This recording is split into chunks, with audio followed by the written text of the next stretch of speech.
eigenlijk Congo te para Caribisch orgaan voor ontwikkeling en hervorming. Anto eta eigenlijk basari bo un lei di consenso di Reino. Lei di consenso di Reino ta un reglo mutuo pero botin che den un lei na nivel di Reino. Anto kiko lei di Congo aqui tava ta regla, ko tabini un organo, bo un istituto, ko Holanda lo anombra 3 persone dentro, anto ko ting autoridade para tomar decisão de nos país para implementar projeto, para controlar essa que não é tem direito de informação de belasting de cada cidadão, todo tipo de coisa é sim com o grupo de gente aqui tá dando a responsabilidade no parlamento, anto para colmo é ministro de Holanda de assunto da interior, lo por duna é instituto Congo aqui instrução contingudil com nosso país.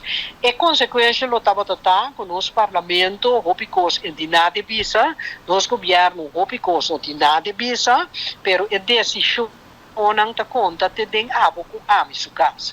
Tapi sei parlamento ku razão apone pergunta nang después de atender diferente experto nang apone via bom que le no aceitar se tamina autoridade nos país. Então parlamento soro papapia ku parlamento de Saint Martin e de Aruba en dan logra que kita eigenlijk een lei di consenso di reino que chama Congo aqui foi de riba mesa. Anto kiko que da war si também com arreglo mútuo pero não tá hinquele de lei futura obrigação não estranho ei.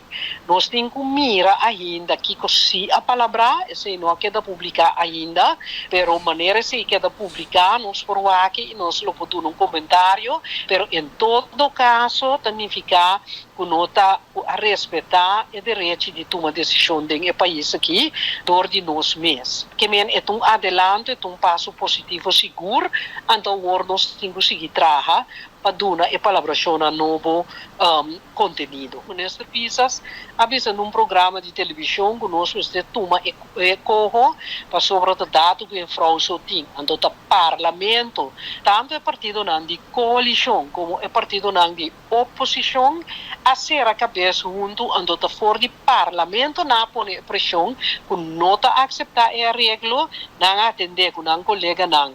Tanto de Aruba e Saint Martin e também de Holanda, então a dor de pressão por nosso parlamento como estou muito orgulhoso de que apone a bari a lei de Congo for de riba mesa e nós logra que agora aqui por seguir com um acordo mútuo normal.